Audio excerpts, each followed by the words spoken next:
Hello guys, it's Ben in Parts here, back at you with episode number 13 of this Cryptid cast series, and today we're coming at you from Canada to talk about a cryptid that's very rarely talked about, but has some really fascinating features associated with it. It's barely ever really been deeply talked about, but it's very fascinating and should be. And today we're going to talk about the Snow Wasset, which is a migratory creature that spends its winters around the Great Lakes in Canada during winter and then travels north and summers in Newfoundland.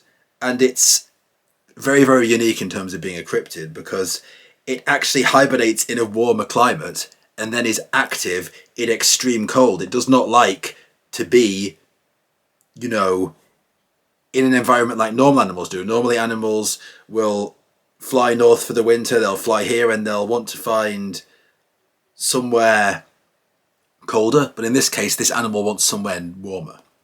And it wants this for a reason, because it burrows its way through snowdrifts and it searches for prey. It relies on the snow, it depends on it. It grows short legs in the summer and it uses those short legs to avoid light, remain in the shade, and to very discreetly creep around. It's said to be 4 times as large as a wolverine and 40 times more active, and it needs to eat a huge amount of prey in order to be satiated.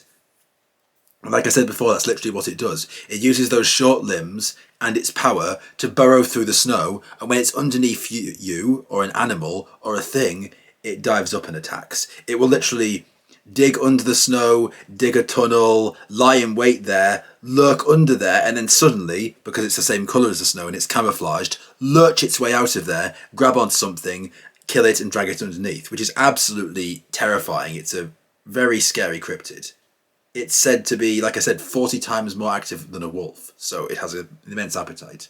One story of the Wasset actually involves a party of men who met a Native American around James Bay there in Canada, and he was travelling in a very unusual canoe which was actually built from a wasset's stretched out hide, if you can believe that.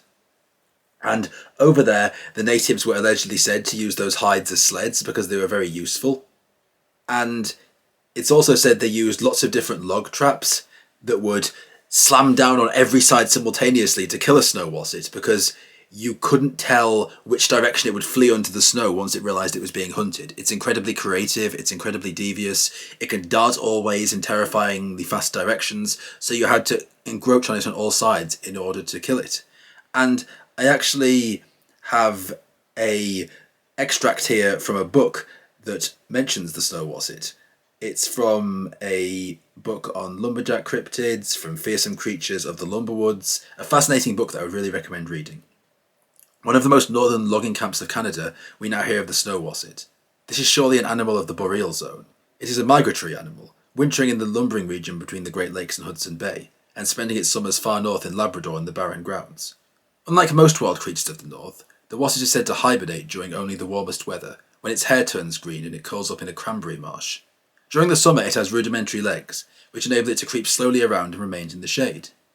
After the first howling snowstorm, the wasset sheds its legs and starts south, dipping in the snow. It soon attains remarkable skill in this method of travel, which enables it to surprise burrowing grouse, crouching rabbits, and skulking varmints of many kinds. Later in the winter, when food becomes scarce and more difficult to obtain, even wolves are snowdrifts. According to woodsmen, the tragedies of the far north are more numerous beneath the crusted snow than above it.